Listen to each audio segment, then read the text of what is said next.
এটা বলতে গেলে আসলে আমি নিজেকে ধরে রাখতে পারি না। ইসলামের ইতিহাসের সবচাইতে মর্মান্তিক যুদ্ধ হচ্ছে মুতার যুদ্ধ, সবচেয়ে মর্মান্তিক। বদর, উহুদ, খন্দক, খায়বার যত যুদ্ধ আছে এগুলো যুদ্ধ অনেক বড় মাপের। মুতার যুদ্ধের প্রেক্ষাপট এবং সিচুয়েশনটা সম্পূর্ণ ডিফারেন্ট। এখানে আপনাদেরকে আমি 3 জন শ্রেষ্ঠ বীরের মহাকাব্য শোনাচ্ছি। কয়জন? 3 জন শ্রেষ্ঠ বীর পুরুষের মহাকাব্য। নবী সাল্লাল্লাহু আলাইহি ওয়াসাল্লাম একজন সাহাবীকে পাঠালেন, তার নাম হচ্ছে হারিস বিন উবাইদা। কি নাম বলেন? হারিস বিন উবাইদা, তুমি এই চিঠিটা নিয়ে যাও। এটা তো মদিনা রাষ্ট্র কায়েম হওয়ার পরের কথা, একদম নবম হিজরতের 8ম বছরের দিকের কথা আর কি। তখন ততদিন হুদাইবিয়ার সন্ধিও হয়ে গেছে এবং কাজা উমরা আদায় হয়ে গেছে এবং খায়বার যুদ্ধ জয় হয়ে গেছে। খায়বারের পরের কথা এটা, যে হারিস বিন উবাইদা তুমি এই চিঠিটা নিয়ে যাও, ওই রোমকদের কাছে যাও। তখন তো সুপার পাওয়ার 2টা, রোমানরা এবং পার্সিয়ানরা। তো এখনকার ওই যে এই কন্টিনেন্টের ন্যাটো আর ওই কন্টিনেন্টের চায়না, রাশিয়া, বুঝতে পারতেছে? তো সে গেল ওখানে।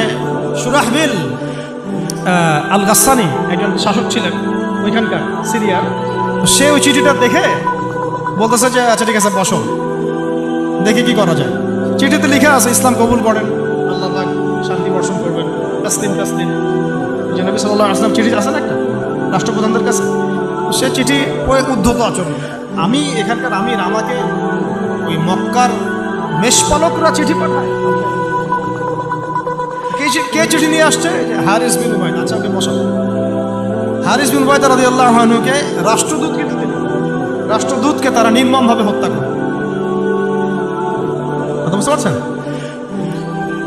এবার নবী সাল্লাল্লাহু আলাইহি ওয়াসাল্লামের কাছে খবর যখন আসছে রাষ্ট্রদূতকে হত্যা করেছে। আমার সাহাবীকে, কয়জন সাহাবীকে হত্যা করেছে? 10 জন, 20 জন, 100 জন, একজন সাহাবীকে হত্যা করার প্রতিশোধ নেওয়ার জন্য নবী সাল্লাল্লাহু আলাইহি ওয়াসাল্লাম 3000 বাহিনীর একটা জিহাদি কাফেলা তৈরি করলেন। 3000 বাহিনী কাফেলায় তিনি নিজে নেতৃত্ব না দিয়ে বললেন যে এই কাফেলার নেতৃত্ব দিবে আমার প্রিয় ভাজন, তাকে তার পালক পুত্র বলা হতো একসময়, যায়েদ ইবনে হারেসা রাদিয়াল্লাহু। কোন যায়েদ? তায়েফের সফরের সঙ্গী, তায়েফের সফরের একজন সাহাবী তার সাথে ছিল, তার নাম যায়েদ ইবনে হারেসা।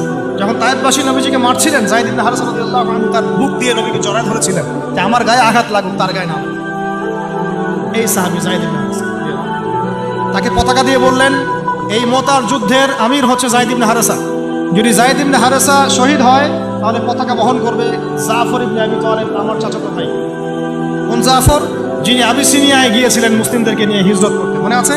যিনি বাদশাহ নাজাশির সামনে কুরআন তেলাওয়াত করার, সূরা মারিয়াম তেলাওয়াত করার কারণে বাদশাহ নাজাশির চোখ দিয়ে দরদর করে পানি পড়তে শুরু করেছে। ওই বাদশাহ নাজাশিও পরে ইসলাম কবুল করেছে। জাফর রাদিয়াল্লাহু আনহু পতাকা বহন করবে যদি যায়েদ ইবনে হারেসা শহীদ হয়। এরপরে যদি জাফরও শহীদ হয়, পতাকা বহন করবে আমার আরেক প্রিয় ভাজন সাহাবী আব্দুল্লাহ বিন রাওয়াহা রাদিয়াল্লাহু আনহু। আব্দুল্লাহ বিন রাওয়াহা রাদিয়াল্লাহু, যাকে যে কোনো মুহূর্তে যদি বলতেন ইসলাম নিয়ে একটা শের বলেন, একটা কবিতা বলেন, ইনস্ট্যান্ট তিনি শের বলে ফেলতে পারতেন। এত সুন্দর, এত উন্নত কাব্য প্রতিভা ছিল তার মধ্যে। নষ্ট সংস্কৃতি না, তাদের সংস্কৃতি ছিল একেবারে খাঁটি তাওহীদের সংস্কৃতি। এমনকি কাবা তাওয়াফ করছেন তিনি, তখন কাবা তাওয়াফ করছেন বিদায় কাজা উমরা আদায় করার সময় নবীর সামনে তিনি ঘুরছেন এবং আবৃত্তি করছিলেন একটা কবিতা কাফেরদেরকে আঘাত করার জন্য। এই কাফেররা, দেখো তোমরা যাকে বের করে দিয়েছিলে তিনি আজকে সসম্মানে এখানে ঘুরতেছেন। ওমর রাদিয়াল্লাহু আনহু বলছিলেন যে কাবা তাওয়াফ করার সময় তুমি এগুলো বলছো। নবীজি বললেন ওকে ছেড়ে দাও, সে এমন বাক্য তিলাওয়াত করতেছে, মানে এমন বাক্য সে চয়ন করেছে যেগুলো কাফেরের অন্তরে বর্ষার চাইতেও বেশি বিদ্ধ হচ্ছে, তাকে বলতে দাও। এই হল আব্দুল্লাহ বিন রাওয়াহা রাদিয়াল্লাহু আনহু, নবীজির অত্যন্ত প্রিয় ভাজন সাহাবী। আব্দুল্লাহ বিন রাওয়াহা যদি শহীদ হয় তাহলে তোমরা তোমাদের মধ্য থেকে একজনকে আমির নিযুক্ত করে নিও। সাহাবীরা বুঝে ফেললেন এই সফরে আমরা 3 জনই শহীদ হতে যাচ্ছি, কারণ একটা সফরে কখনো 3 জন আমিরের প্রয়োজন হয় না, হয়। এবার তারা গেলেন, তারা কখনো আশাও করেন নাই ওখানে যা দেখবেন। ওখানে গিয়ে দেখলেন যে 1 লক্ষ রোমান সৈন্য সামনে এসে দাঁড়িয়ে এবং একেবারে ফুল প্রশিক্ষিত, একদম ফুল আর্মড ফোর্স। আর এর সাথে তাদের সাহায্যকারী দলেও আছে আরো 1 লক্ষ সৈন্য। এদিকে কতজন? যুদ্ধ হওয়া সম্ভব? আসলে কি সম্ভব? সম্ভব না। যুদ্ধ কিন্তু সম্ভব না। আমরা তো আগে সংখ্যাগরিষ্ঠ হওয়ার কথা চিন্তা করি। কোনো যুদ্ধে ইসলাম সংখ্যাগরিষ্ঠতা দিয়ে জিতে নাই। ইসলাম জিতেছে ইমানের বদৌলতে, শুধু ইমানের বদৌলতে। আমরা সংখ্যা দিয়ে কখনো বিজয় লাভ করতে পারি নাই। এখন এবার সাহাবীরা মাশওয়ারা করতেছেন রাত্রেবেলা, আমরা কি করব? কালকে যুদ্ধ করব, নাকি মদিনায় ফিরে যাব, নাকি রাসূলকে খবর পাঠাবো, নাকি কোনো বিকল্প ফোর্স নিয়ে আসার ব্যবস্থা করব, কি করব? তখন সাহাবী ওই যে বলল আব্দুল্লাহ বিন রাওয়াহা রাদিয়াল্লাহু আনহু দাঁড়ালেন। তরুণ সাহাবী, আপনাদেরকে বলছি, তরুণ সাহাবী দাঁড়িয়ে বলছেন যে, হে আমার ভাইয়েরা, আমরা এখানে কি জন্য এসেছি? হয় আমরা এই যুদ্ধ করব, শহীদ হব, না হলে আমরা গাজী হব। আর আপনারা যে বিষয়টাকে ভয় করছেন, আসলে কিন্তু আমরা সেটা পাওয়ার জন্যই এসেছি, তার নাম শাহাদাত। আপনারা যেটাকে ভয় করছেন যে আমরা এখানে গেলে মারা যাব, ওটার জন্যই তো আমরা এত দূরে এসেছি। আমরা গাজী হই অথবা শহীদই হই, আমাদের জন্য আজর আল্লাহর কাছে লিখে থাকে। তো তার এই মানে এমন ইমান দীপ্ত ছিল ভাষণটা, আমি তো ওটা বলতে পারলাম না, আরবিতে তিনি বলেছেন। এতে মানে উৎফুল্ল হয়ে বা ইন্সপায়ার্ড হয়ে সাহাবীরা আর দ্বিতীয়বার ভাবলেন ঠিক আছে কালকে যুদ্ধ। এবার পরের দিন যুদ্ধ শুরু হবে। এটা কি সম্ভব যুদ্ধ? প্রথমে যায়েদ ইবনে হারসা রাদিয়াল্লাহু আনহু পতাকা নিয়ে ঘোড়া ছুটায় আগায় যাচ্ছেন, এবং একটা আঘাতও পিছন থেকে করার সাহস হচ্ছে না তাদের, সব আঘাত তারা সামন থেকে করছে। এক পর্যায়ে যায়েদ রাদিয়াল্লাহু আনহু এই মানে গায়ের মধ্যে তারা বর্ষা নিক্ষেপ করে।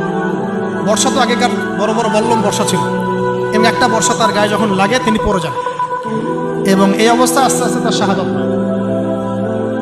পতাকা পড়তে দেন নাই, পতাকা নিয়ে নিয়েছেন জাফর ইবনে আবি তালিব রাদিয়াল্লাহু আনহু হাতে, এবং জাফর রাদিয়াল্লাহু আনহু যুদ্ধ করতে থাকেন, এত বীর বিক্রমে যুদ্ধ করতে থাকেন যে এক পর্যায়ে তিনি তার নিজের কালো এবং লাল ডোরাকাটা ঘোড়া ছিল, সেই ঘোড়ার পা নিজেই কেটে ফেলেন, যে আমার যেন পালিয়ে যাওয়ার মন না,